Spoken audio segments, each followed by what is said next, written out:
Après la collection « Alerte », le triptyque humaniste existentiel, qui comprend son fascicule de présentation, son livre 1, Le dernier regard en 2 tomes, son livre 2, Les fictions de la science en 2 tomes, son livre 3, L'insouciance de la conscience en 2 tomes, son fascicule d'expertise.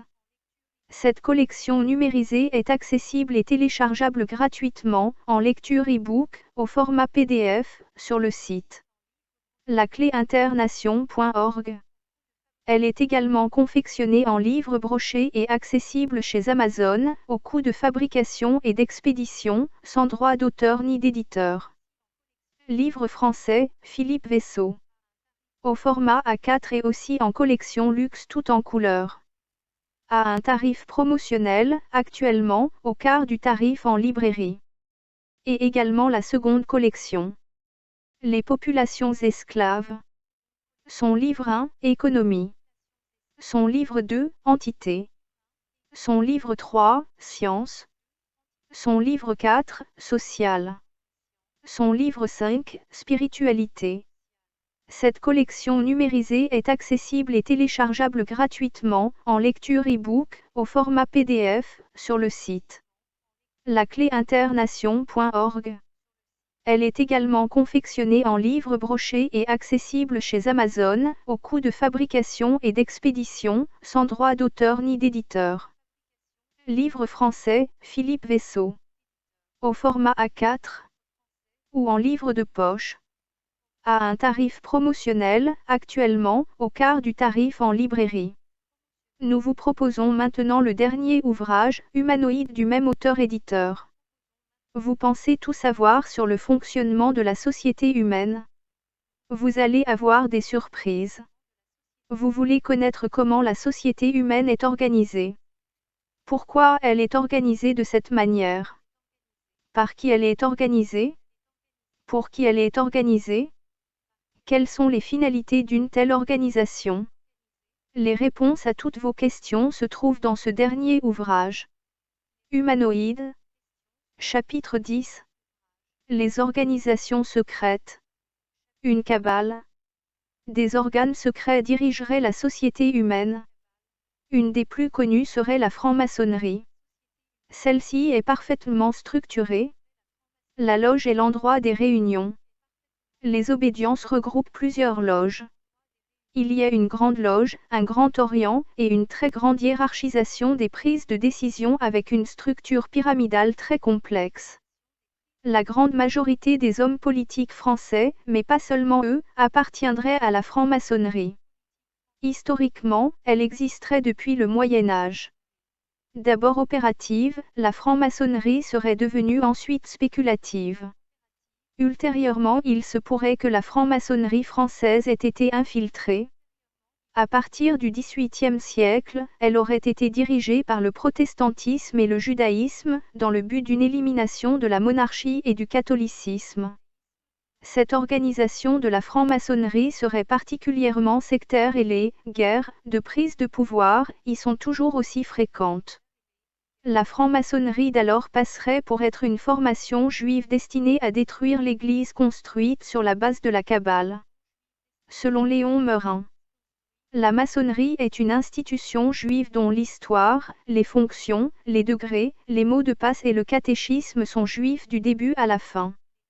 Selon des publications israélites de la Société juive de Philadelphie, la Kabbale serait le versant caché du judaïsme. La première des règles, dans cette organisation consiste à ne poser aucune question de quel ordre que ce soit à un frère placé à un niveau supérieur. La seconde règle consisterait à une entraide réciproque entre les frères. Il y aurait également des implications entre des loges maçonniques et d'autres organisations dont les buts ne correspondraient pas aux aspirations officielles des frères.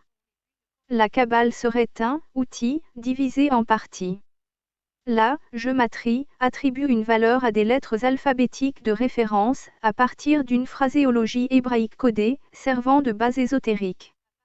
La temura transformerait l'ordre chronologique précédemment attribué, par des valeurs numérales différentes, à partir des mots.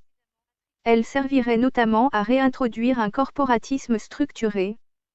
Son influence dans l'organisation de la société humaine serait extrêmement conséquente. La maçonnerie dirigerait à partir d'un haut degré supérieur, sans qu'il ne puisse y avoir un consentement démocratique par les frères. La plupart des décisions sont prises unilatéralement, sans connaissance de l'auteur, même lorsqu'il s'agit de dénoncer une personne indépendante des valeurs établies. Le corporatisme, appelé pudiquement la fraternelle, y serait particulièrement bien établi. Le salut nazi est un geste du serment de garder le silence, pratiqué par tous les francs-maçons et qui s'appelle, tout aussi pudiquement, le rite écossais ancien et accepté.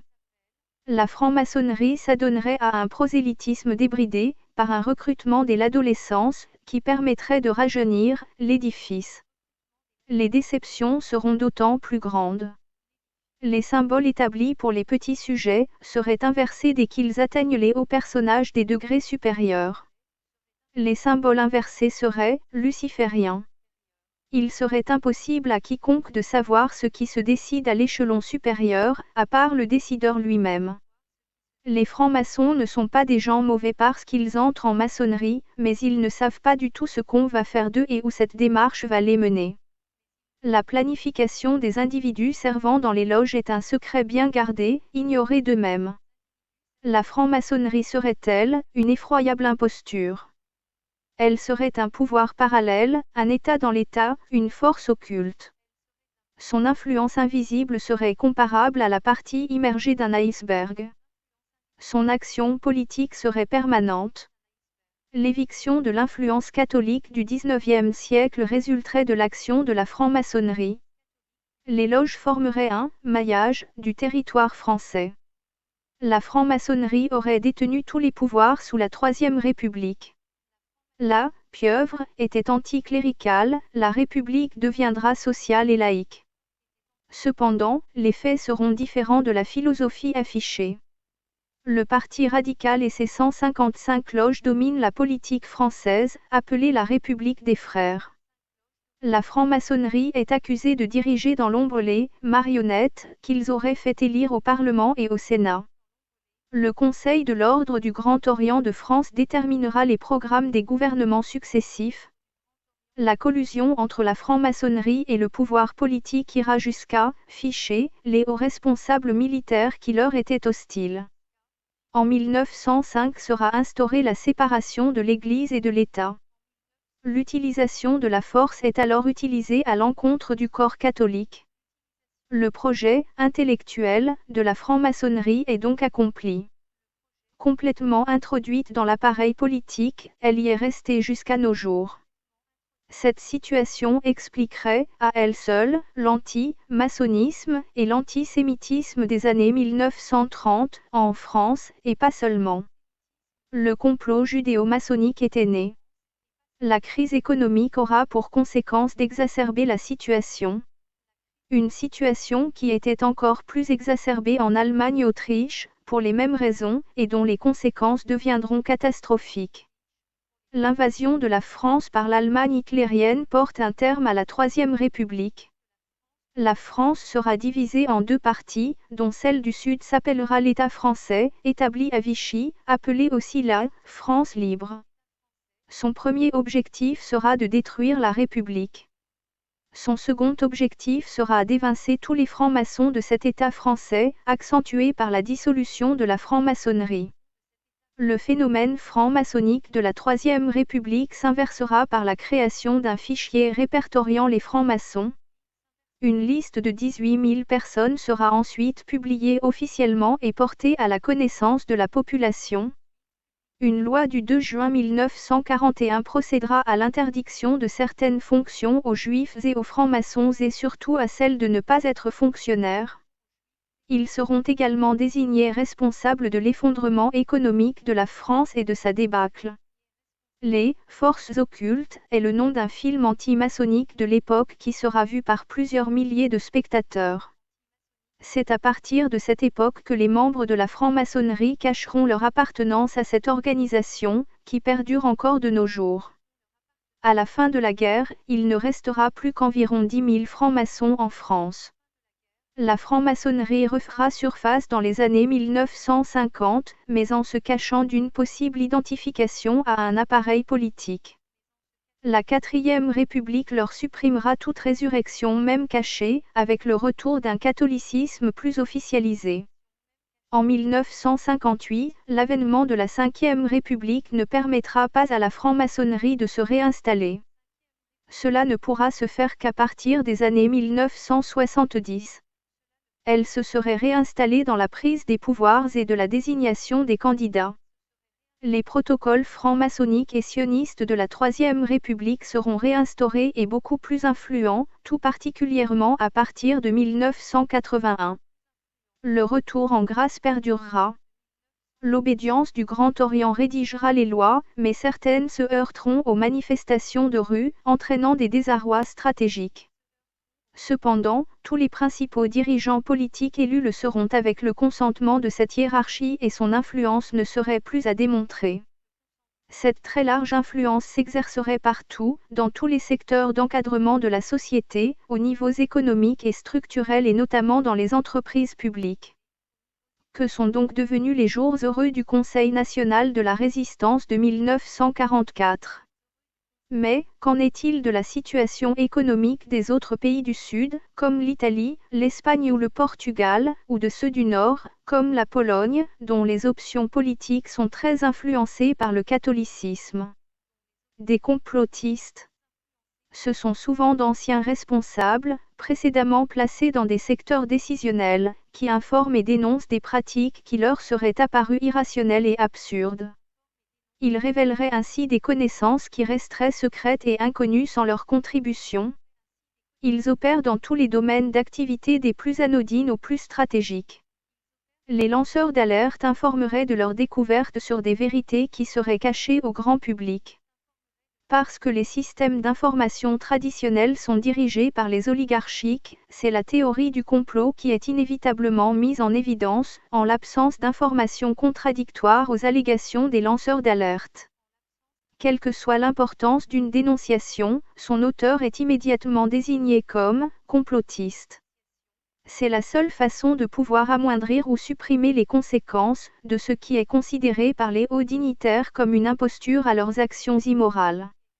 La seule raison de cette action étant de faire douter les populations sur le bien-fondé de ces vérités. La population dans son ensemble reste assez naïve en faisant confiance aux dirigeants et à leur système d'information. Il ne lui est pas immédiatement évident qu'il est particulièrement facile de corrompre les gouvernants et leurs informateurs officiels. Ces démarches de corruption ne seraient pas uniquement mercantiles. Ce sont des superstructures qui établissent les actions de corruption. Une superstructure a été identifiée comme instigatrice de ces actions. Le groupe Bilderberg serait un consortium de familles dirigeantes situées dans l'ombre et complètement cachées des instances officielles. Une secte parfaitement organisée dans le recrutement et le fonctionnement de la corruption serait la franc-maçonnerie. Son modèle de recrutement est des plus simples puisqu'il consiste à inviter des personnes, issues de toutes les catégories sociales et professionnelles, à leur offrir une ascension sociale et professionnelle. Son fonctionnement d'abord local, puis national serait ensuite international. Son recrutement est permanent et fonctionne selon les principes religieux puisque chaque groupe serait affilié à une religion institutionnelle représentative et ce dans toutes ces religions. La sélection s'effectue selon les profils déterminés. L'intérêt étant de pouvoir recruter des membres les plus influents dans le fonctionnement de la société humaine. Plus les personnes sont évaluées comme dénuées de scrupules et les plus immorales possibles, plus elles peuvent accéder à des niveaux décisionnels importants. Cette orientation permettrait ensuite d'établir un parfait contrôle des sociétés humaines. Leur structure est parfaitement rodée et fonctionnelle et particulièrement diversifiée. La franc-maçonnerie détiendrait tous les leviers de commande de l'organisation sociale dans tous les États de la planète. La franc-maçonnerie internationale serait complètement indépendante des petites structures et fonctionnerait selon des schémas totalement différents du fonctionnement des modèles du terrain. Les groupes économiques seraient eux aussi mis sous le contrôle, par les actionnaires, peu nombreux, appartenant tous aux mêmes structures familiales depuis des décennies. C'est en réalité une vaste entreprise familiale qui dirige absolument toutes les activités de la société humaine. Toutes ces familles impliquées dans la structuration économique des États appartiennent au groupe Bilderberg, seul organe décisionnel. Les mêmes schémas organisationnels se retrouvent dans tous les secteurs de l'activité économique, politique, religieuse ou philosophique dans tous les États. Tout, sur le fonctionnement de cette organisation est parfaitement connu. L'ordre actuel est régi par des nations avec leurs dirigeants et des religions avec leurs dirigeants. Ce sont ces deux schémas organisationnels qui dominent l'humanité. Cette situation ne convient pas aux récents décideurs du nouvel ordre mondial. Aussi ont-ils décidé de l'organisation d'un grand chaos planétaire pour pouvoir ensuite restructurer l'humanité à leur convenance. Leurs premières actions étant la destruction des instances étatiques et religieuses. Le but, en finalité, étant d'instaurer une seule religion d'un gouvernement unique et décideur suprême des directives à établir au niveau planétaire. Il s'agira, sans aucun doute possible, de l'instauration d'une dictature globale mondialisée. Toutes les personnes qui sont en capacité intellectuelle de rechercher les informations concernant le fonctionnement de la société humaine, aboutissent toutes, inexorablement, à la découverte des structures franc-maçonnes permettant d'expliquer les dérives organisationnelles actuelles. Le principe de base de cette organisation fonctionnelle consiste à présenter une attitude inverse à sa finalité. Chaque recruté de la franc-maçonnerie est d'abord initié. Deux concepts lui sont proposés, pour son intronisation. En premier, un respect aveugle à l'ordre hiérarchique établi auquel il appartient désormais. En seconde étape, il lui est proposé de devenir l'instigateur d'une libre pensée, totalement opposée au concept premier qui est un respect des directives de l'ordre des francs-maçons. Le but de l'organisation est de permettre à ses adeptes de progresser socialement, au-delà de leurs propres compétences.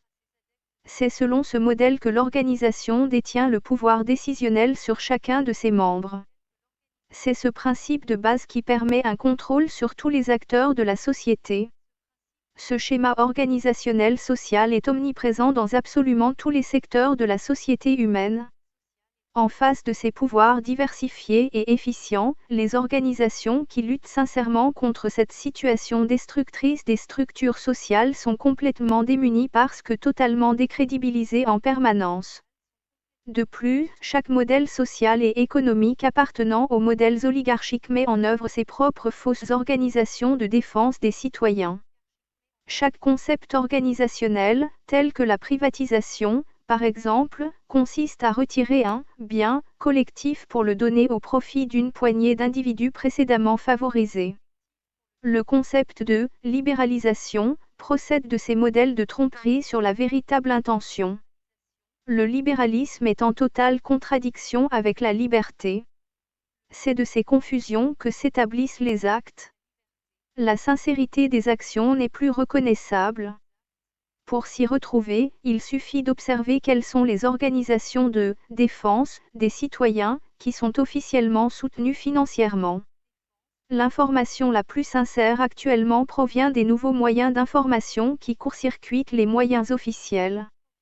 La machination mise en place pour l'établissement d'un gouvernement mondial apparaît évident pour celui qui cherche à connaître la vérité. Une prochaine période de chaos absolu serait ainsi programmée. Cette machination a d'abord consisté à faire envahir les pays européens par une ethnie différente et reconnaissable de type oriental en y maintenant des impossibilités d'intégration. Et puis, des injustices, de part et d'autre, ont été volontairement organisées pour réaliser un conditionnement d'une communauté contre une autre. Ensuite, il conviendra de créer les conditions de manipulation et de haine entre les deux sociétés afin de créer une guerre civile durable. Un effondrement économique total viendra compléter le programme. À la suite de cette situation, les oligarques internationaux se présenteront comme les sauveurs du chaos qu'ils auront eux-mêmes préparé. Ensuite, ils pourront établir leur doctrine totalitaire. Un parlement juif européen aurait été inauguré en toute discrétion à Bruxelles en 2012. Il serait représenté par 120 parlementaires juifs établis à l'intérieur du Parlement européen élus par une majorité de juifs français et européens. Ils seraient ainsi considérés comme membres de l'Union européenne, sans être membres des institutions européennes. L'État juif serait également décideur des programmes établis par les 27 autres États membres de l'Union européenne. Serait-il sain qu'une telle institution puisse prétendre représenter Israël alors que cet État dispose déjà d'une multitude d'organisations représentatives de ses intérêts particuliers? Centre communautaire laïque juif. David Susskind. International. Un Parlement juif européen. Vendredi 2 novembre 2012 par Nicolas Omer-Stagin. Publié dans Regard numéro 765. À l'initiative de deux oligarques juifs ukrainiens, un Parlement juif européen s'est constitué à Bruxelles le 16 février 2012. Ce projet surprenant ne fait pas l'unanimité dans le monde juif et illustre la montée en force des oligarques juifs des anciennes républiques soviétiques au sein du leadership juif européen. On pourrait croire qu'il s'agit d'une blague juive. Un Parlement juif européen avec 120 députés tout aussi juifs et européens s'est réuni en séance inaugurale dans une salle du Parlement européen à Bruxelles le 16 février 2012. À l'issue de cette réunion, ces 120 députés juifs originaires de 47 pays d'Europe, dont un contingent important des anciennes républiques soviétiques d'Asie centrale et d'autres États et micro-États non membres de l'Union européenne, ont élu deux coprésidents, l'Ukrainien Vadim Rabinovitch et le Belge Joël Rubinfeld. Cette initiative n'a pas été lancée par les instances officielles de l'Union européenne et l'élection de ces 120 députés n'est pas intervenue suite à un processus démocratique traditionnel comprenant l'envoi de convocations électorales et la campagne des candidats. Les 120 membres du Parlement juif européen ont été élus virtuellement par 400 000 internautes.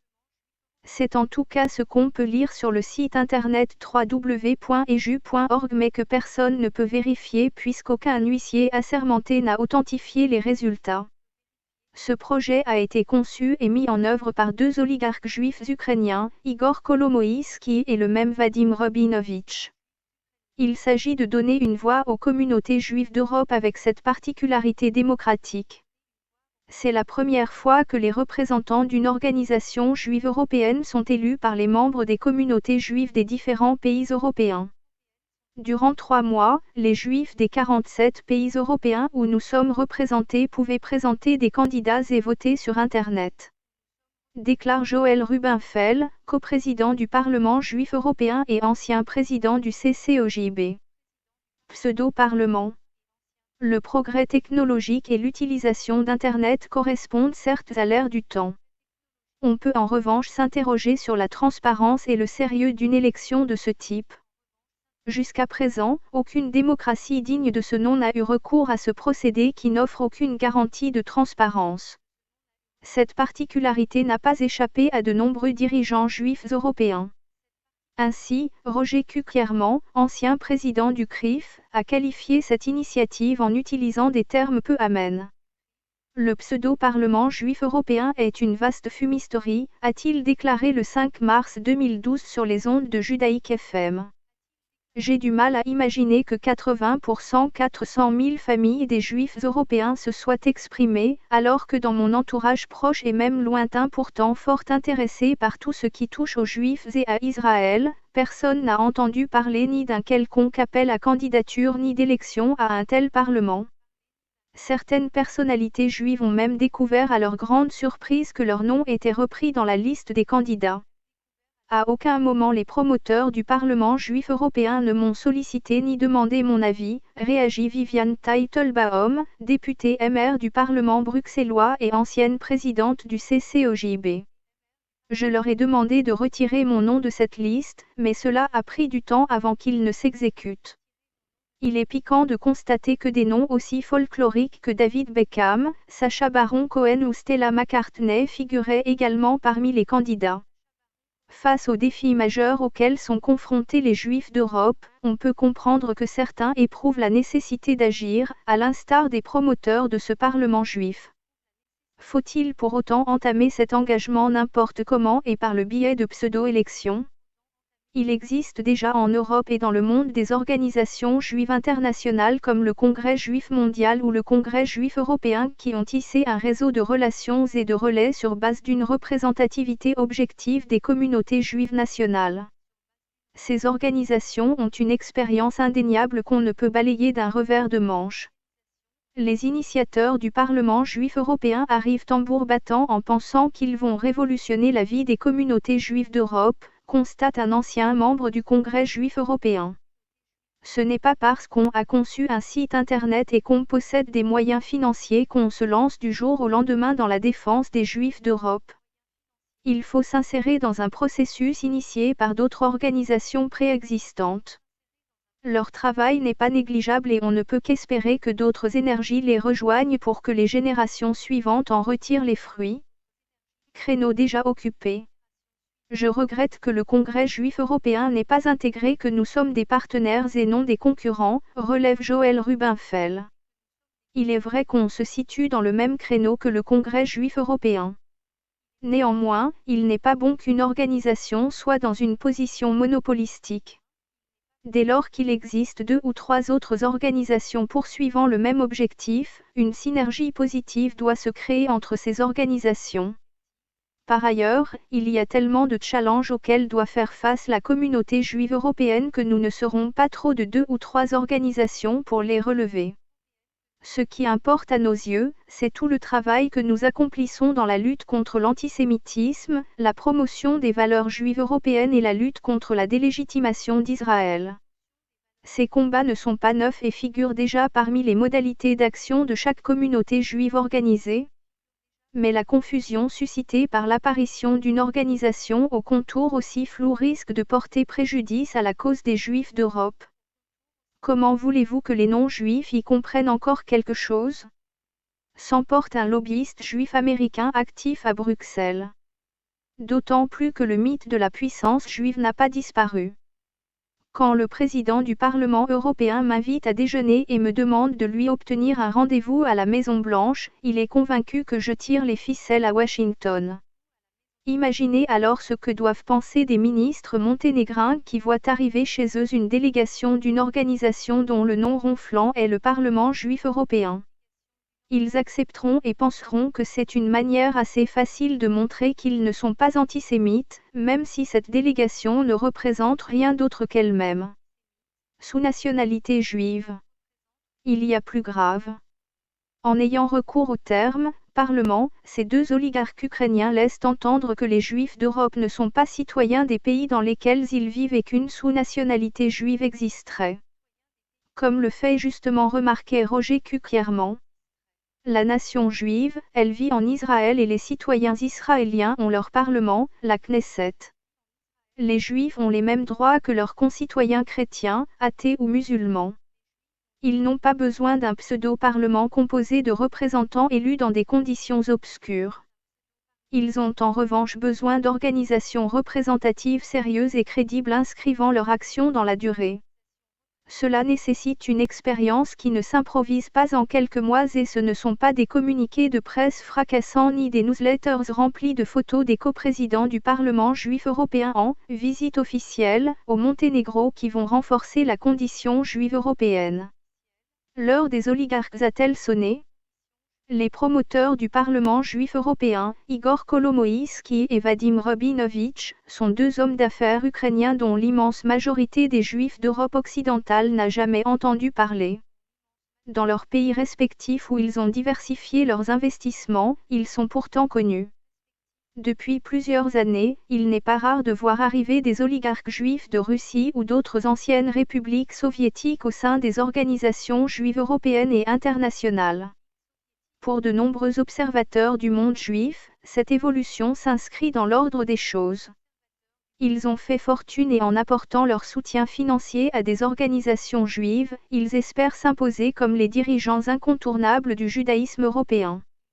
Ce qui se passe avec l'arrivée de milliardaires russes ou ukrainiens dans les institutions juives n'est pas neuf, tant en Amérique du Nord qu'en Europe, observe Simon Epstein, professeur d'histoire à l'Université de Jérusalem et spécialiste des réactions juives face à l'antisémitisme. Les communautés juives ont toujours été dirigées par des industriels ou des hommes d'affaires suffisamment riches pour se consacrer aux affaires communautaires. Cela ne plaît pas aux Juifs d'Europe occidentale parce que ces oligarques font preuve de brutalité, se comportent comme des parvenus et ont accumulé leur fortune dans des circonstances troubles.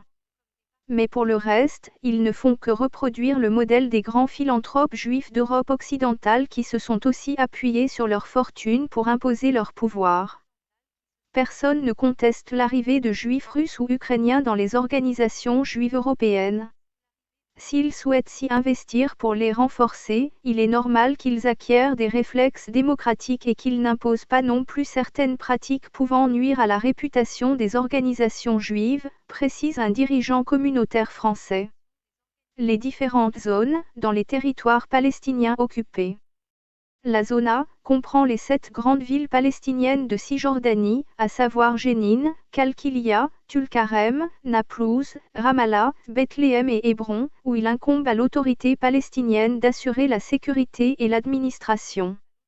La zone A couvre 20% de la Cisjordanie et comprend 55% de sa population. Dans les faits, l'armée israélienne se donne le droit d'intervenir en zone A. La zone B comprend la plupart des autres localités palestiniennes, à l'exception de certains camps de réfugiés et villages. L'autorité palestinienne y a, en théorie, la responsabilité civile et Israël conserve une responsabilité prépondérante pour les questions de sécurité. La zone B comprend 28% du territoire de la Cisjordanie et 41% de sa population. La zone C est sous contrôle total d'Israël pour la sécurité et l'administration. La zone C représente la plus grande portion des terres de la Cisjordanie, 62%. Et c'est la seule zone possédant une continuité territoriale en Cisjordanie, encerclant et divisant les zones A et B. De plus, la zone C constitue la plus grande part des terres fertiles et des ressources de Cisjordanie. Elle contient également l'intégralité des routes menant aux colonies israéliennes, les zones tampons, près des colonies, du mur, des routes, des zones stratégiques et d'Israël, et quasiment toute la vallée du Jourdain, de Jérusalem-Est, et du désert. Toutes les frontières sont situées en zone C, où les Israéliens bénéficient toujours du contrôle total. Les zones A et B sont elles-mêmes divisées en 469 zones distinctes, respectivement 171 et 298. La majorité d'entre elles faisant moins de 2 km² et séparées les unes des autres par la zone C, contrôlée par Israël. Alors que la vaste majorité des Palestiniens, 83,5% d'entre eux, vit en zone A et B, les terres vacantes disponibles pour construire les infrastructures nécessaires à la croissance de la population et aux opportunités d'investissement sont situées dans la plus grosse partie de la Cisjordanie, à savoir en zone C. 150 000 Palestiniens y vivent aujourd'hui, dont 65% de réfugiés, contre 300 000 colons israéliens répartis dans 135 colonies. 70% de la zone C sont inconstructibles pour des raisons militaires et 28% sont déjà construits, ne reste donc que 1 à 2% disponibles pour de nouvelles constructions. Un système de planification impose des demandes de permis de construire quasi systématiquement rejetées. Les constructions non autorisées font l'objet de démolition. Il est facile de conclure que les deux zones, A et B, représentant 36% de la superficie de la Cisjordanie, sont déjà congestionnées et que la seule zone disponible restante pour les Palestiniens pour un État viable est située dans ce qui constitue aujourd'hui la zone C.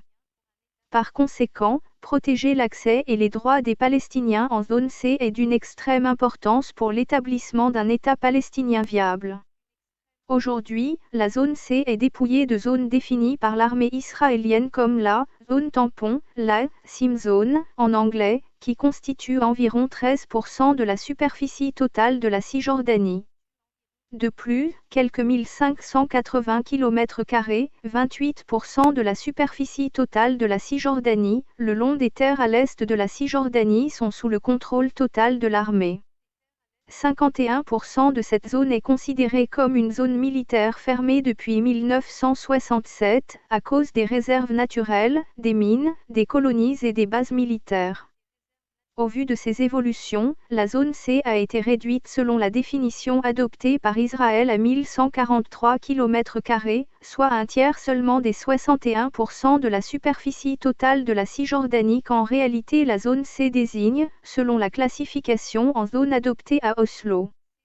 Les Israéliens considèrent cette large zone comme une zone négociable lors des négociations sur le statut final.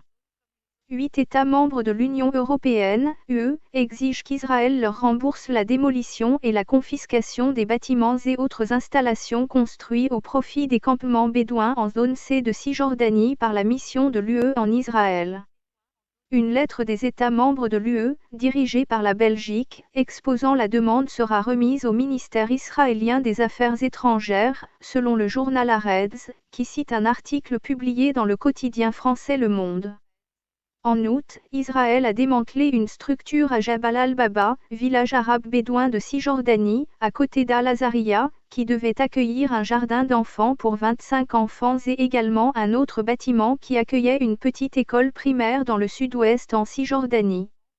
En outre, il a confisqué des panneaux solaires installés sur une autre structure utilisée comme une école dans le sud de la Cisjordanie. Vers un projet global. Le projet humain global serait une vision sur le très long terme.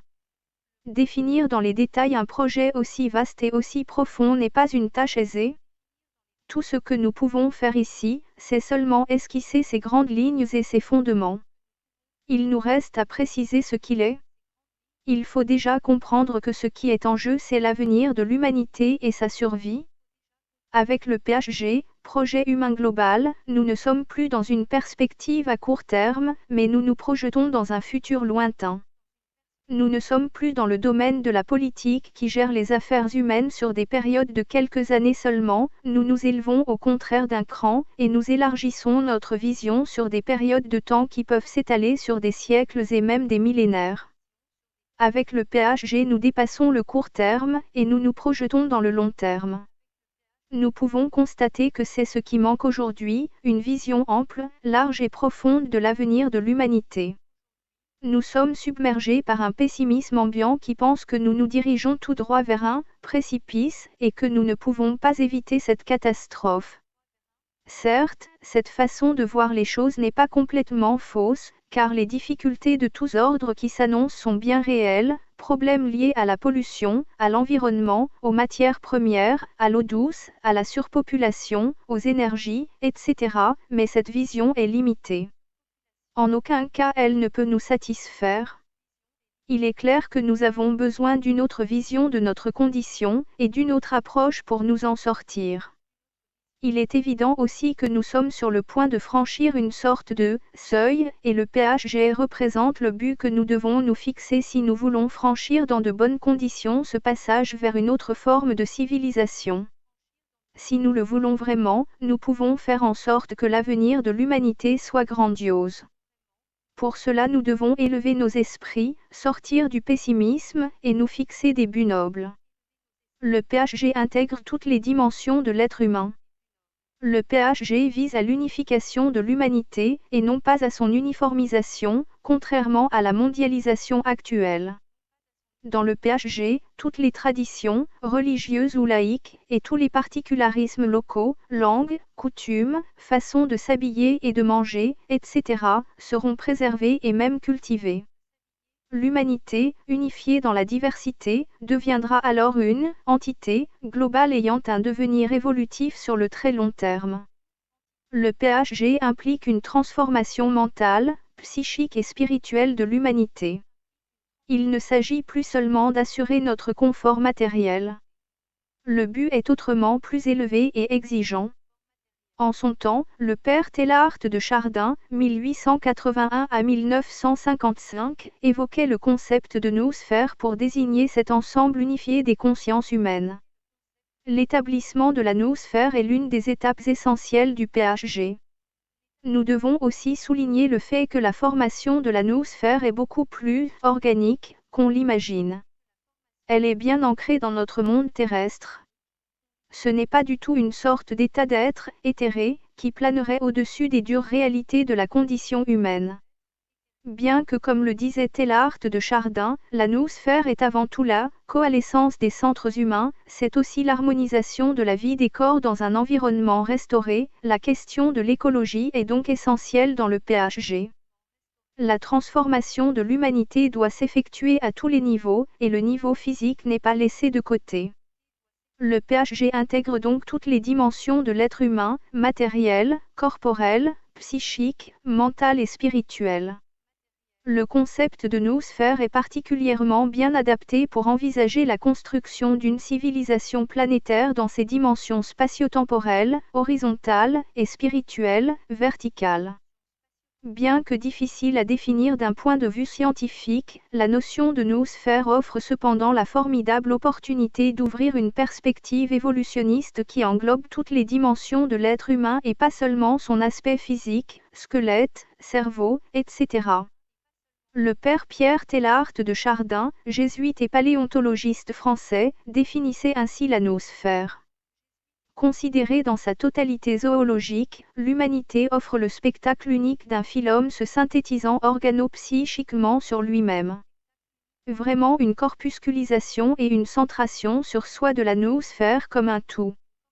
La noosphère est constituée d'individualités pensantes qui doivent entrer dans la profondeur radiale d'une communion de conscience, et non se contenter d'une agrégation d'individus sous les poussées tangentielles de l'histoire, qu'elle soit démographique, technologique, économique ou communautariste. Nous n'avons pas encore idée de la grandeur des effets noosphériques. La résonance de millions de vibrations humaines. Le produit collectif et additif d'un million d'années de pensée. N'avons-nous jamais essayé d'imaginer ce que ces grandeurs représentent? Une collectivité humanisée de conscience.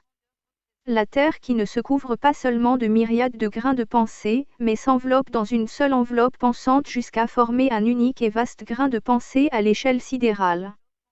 Si invraisemblable que cette proposition paraisse, l'univers ne peut être pensé en pleine cohérence avec les exigences externes et internes de l'anthropogenèse, sans prendre la forme d'un milieu psychique convergent.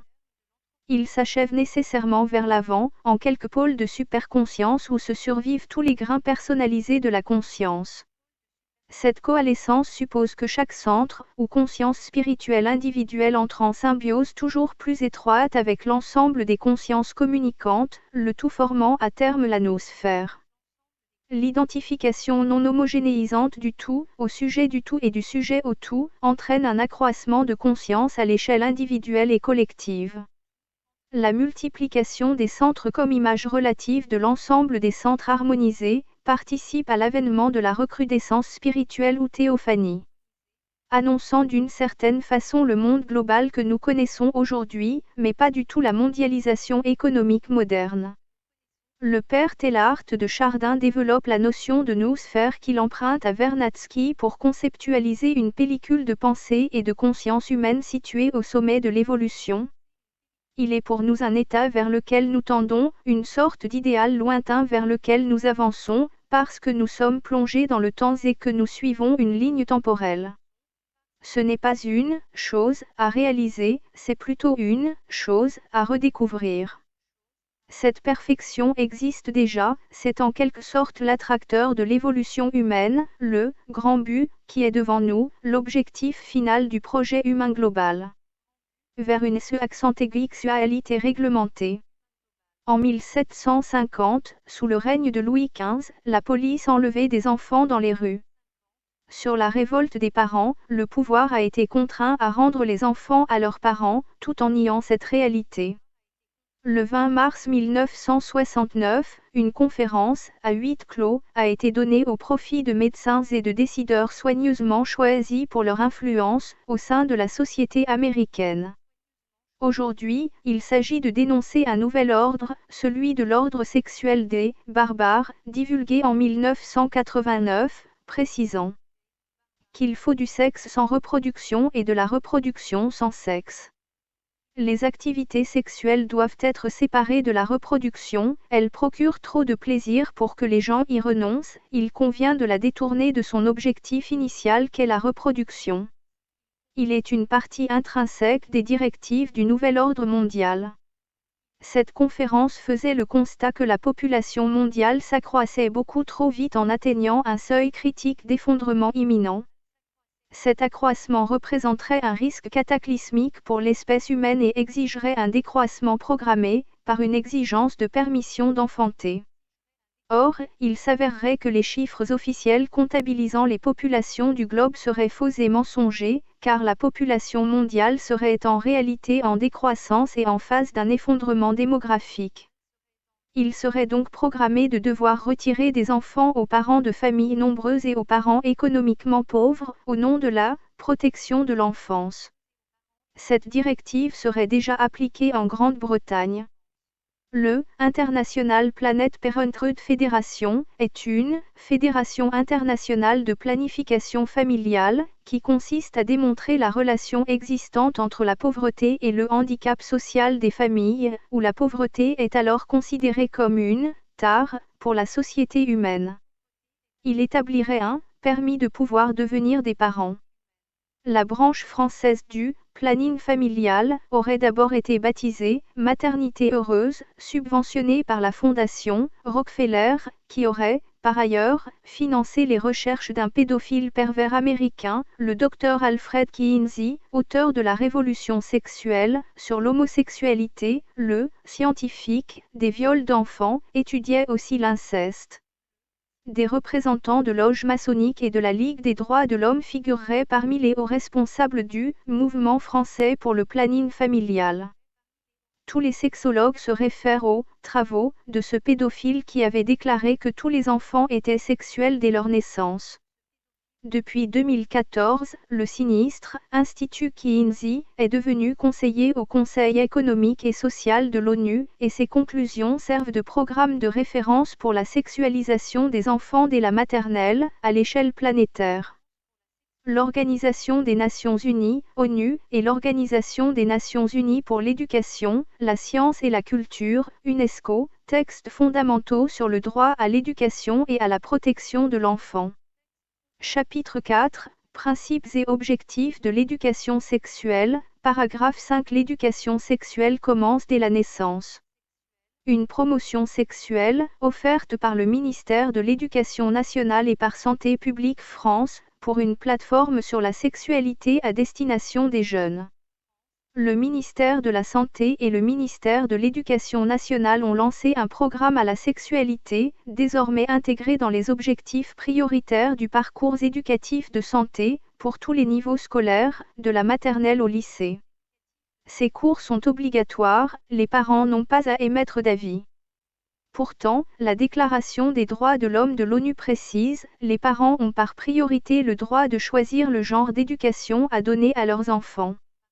Le Code civil français précise, l'autorité parentale est un ensemble de droits et de devoirs ayant pour finalité l'intérêt de l'enfant, elle appartient aux parents jusqu'à la majorité ou l'émancipation de l'enfant pour le protéger dans sa sécurité, sa santé et sa moralité.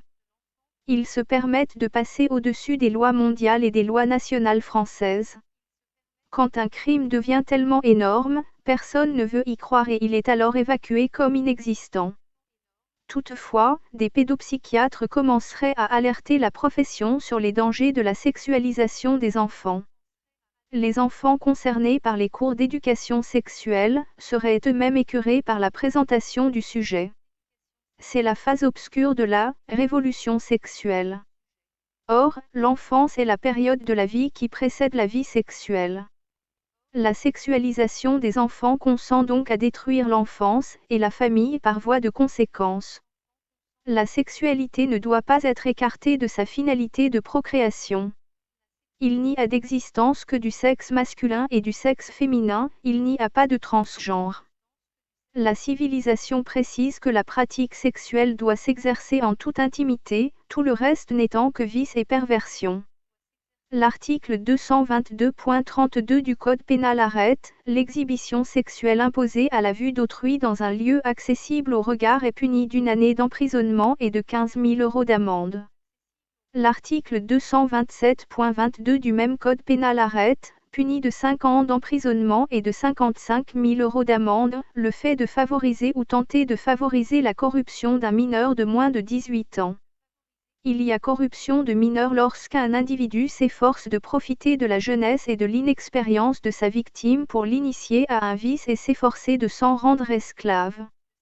Le droit pénal français punit le fait, pour un majeur de faire participer ou assister à une réunion comportant des exhibitions ou des relations sexuelles à un mineur de moins de 18 ans, même consentant.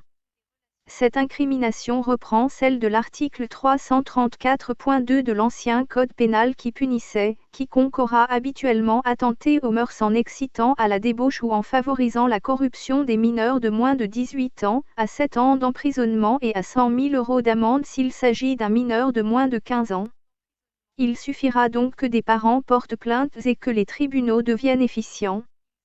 Toutefois, il convient d'être conscient qu'une plainte individuelle ne sera pas recevable, c'est le fameux pot de terre contre le pot de fer. Une association, pour la liberté politique, se chargerait de déposer plainte pour corruption de mineurs, à l'encontre de l'Éducation nationale. Il s'agit toutefois de lois nationales françaises, sans poids contre les instances européennes et internationales, et surtout contre les lobbyistes particulièrement influents. Extrait de la conférence de Marion Sigaud sur « Le nouvel ordre sexuel mondial ». Une valeur santé. La santé représente la seule valeur sûre pour chacun d'entre nous. Nous considérions, par le passé, que la maladie était due à une suite de réactions biochimiques. Il pourrait s'avérer qu'une approche biophysique ou des échanges électromagnétiques deviendrait l'essentiel de nos futurs champs d'investigation. Cette étude permettrait une meilleure compréhension du fonctionnement de l'organisme. Les organismes pourraient ainsi baigner dans un environnement leur permettant d'aller chercher les informations utiles à leur organisation globale. Des informations, de type électromagnétique, circuleraient, assurant la gestion et la coordination des fonctions métaboliques et génétiques. Les organismes émettraient et recevraient des ondes de diverses natures. La biophysique permettrait la réalisation de nouvelles méthodes de soins thérapeutiques. Des vibrations seraient enregistrées permettant d'évaluer les oscillations fastes de celles qui seraient néfastes. Il pourrait y avoir, d'abord, un enregistrement de diagnostic puis une partie de soins. Il s'agirait tout simplement de l'étude de l'aura d'une personne, c'est-à-dire de son champ global d'émission d'ondes qui entoure son corps, pour déceler ses points de faiblesse. Une empreinte ancienne d'un défaut de santé laisserait des traces détectables, influençant encore cette santé qu'il conviendrait de traiter par thérapies électromagnétiques.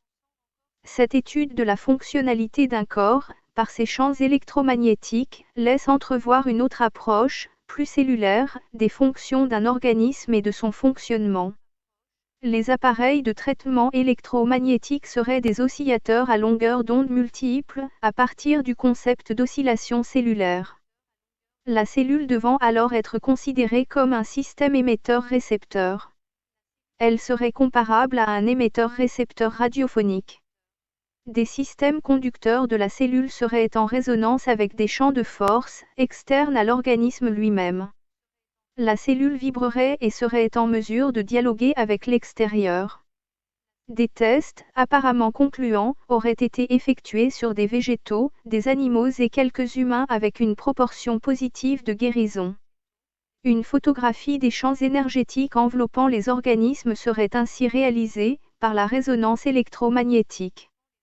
La connaissance ne sera plus axée sur la matière seule. Chaque organisme est, bien sûr, un ensemble de molécules, un ensemble de virus, un ensemble de bactéries, mais aussi un organisme qui diffuse et reçoit de l'information, à partir d'ondes électromagnétiques, émises et reçues.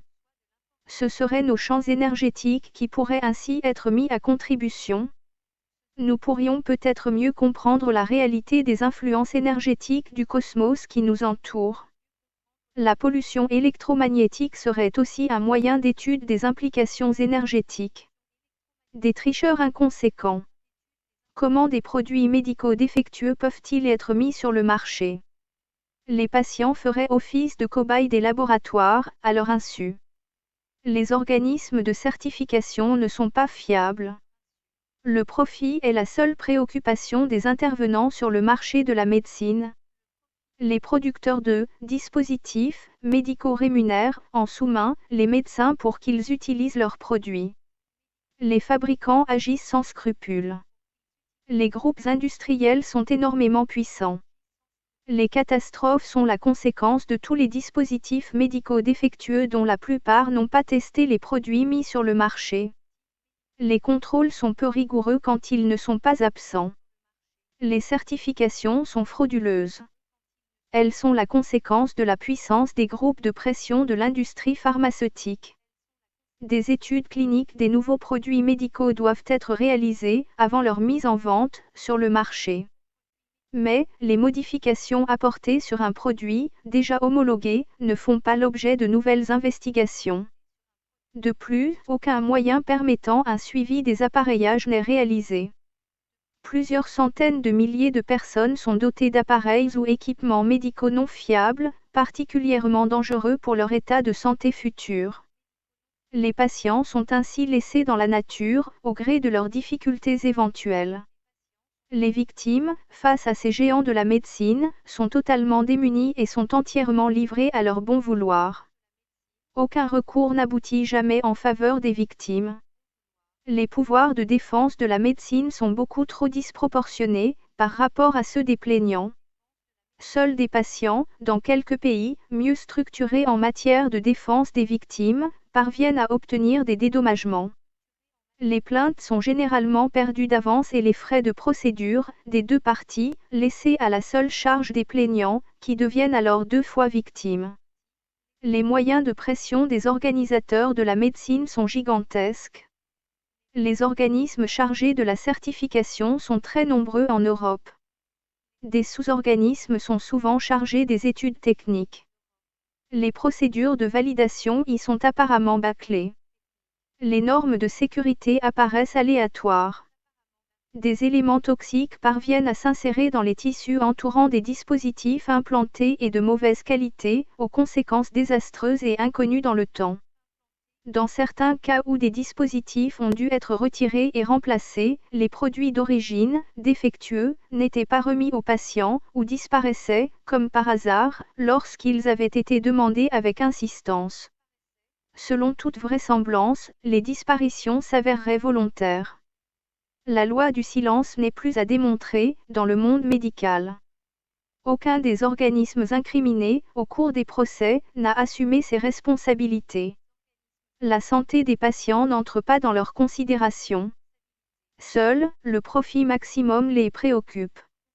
Même lorsque les firmes pharmaceutiques ont une parfaite connaissance de la dangerosité de leurs produits, ils continuent à faire le maximum pour les distribuer sur le marché médical. Des rémunérations conséquentes sous forme de commissions sont versées aux praticiens pour pouvoir écouler les produits. La littérature médicale est manipulée par des auteurs grassement payés pour rédiger et signer des articles convenus. Des faux consultants sont utilisés, dans des séminaires de contact, pour convaincre leur auditoire. Tous ces comportements sont totalement mafieux. Lorsque des employés, parvenus à s'informer des risques des produits qu'ils fabriquent, cherchent à en informer des responsables, preuve à l'appui, ils sont immédiatement congédiés. L'influence des lobbyistes est exponentielle. Aucune organisation n'est en mesure de leur faire face, et surtout pas les politiques. Ils sont plusieurs milliers à exercer leur puissance sur chaque pays. Les responsables des technologies médicales sont bien évidemment défavorables à toute organisation qui pourrait ralentir la mise sur le marché de leurs produits et de leur développement économique. Les implants mammaires, PIPS, dont la solidité était réputée à toute épreuve, en sont une douloureuse illustration. Ces produits médicaux contenaient diverses substances nocives, toxiques et illégales. Une silicone industrielle, utilisée dans le bâtiment, y avait été introduite, dans un seul but de rentabilité financière. Plusieurs centaines de milliers de patientes ont été intoxiquées par ces implants qui se sont détériorés, au cours du temps. On ne connaîtra les conséquences de leur toxicité qu'ultérieurement. C'est un ancien commercial dans le vin et la charcuterie, devenu industriel en la circonstance, qui est à l'origine de ce scandale planétaire. Comment une personne, aussi incompétente, dans l'industrie médicale, a-t-elle pu parvenir à cette dérive entrepreneuriale insupportable? La silicone interdite migre dans les glandes, avec les conséquences qu'on peut facilement comprendre, même si l'on n'en mesure pas encore toute la dangerosité. Et pourtant, les produits, PIPS, ont été régulièrement homologués et distribués partout sur la planète. Tout était en règle, toutes les certifications avaient été normalement obtenues. Aujourd'hui, il n'y a plus de responsables. Chacun des protagonistes rejette la faute sur l'autre. Leur puissance économique de persuasion est très largement suffisante. Les négligences, tous azimuts, sont évidentes, à moins qu'il n'y ait eu aussi, de la corruption, tous azimuts. Toutes les collections. Alerte, le triptyque humaniste existentiel. Et les populations esclaves sont téléchargeables gratuitement, au format PDF, en lecture e-book sur le site internet lacléinternation.org. Ces deux collections, également accessibles en livre broché. Au format A4, en collection luxe, tout en couleur et en livre de poche, sont en vente chez Amazon, livre français, Philippe Vaisseau. À un tarif promotionnel, actuellement, au quart du tarif en librairie. Vous pouvez aussi cliquer sur le logo Livre Amazon dans la page d'accueil de notre site internet. lacléinternation.org. Ce dernier ouvrage, humanoïde, est accessible dans les mêmes conditions. La totalité des deux collections ainsi que ce dernier ouvrage, humanoïde, sont en conférence vidéophonique sur YouTube et répartis par chapitre. Après la collection, alerte, le triptyque humaniste existentiel.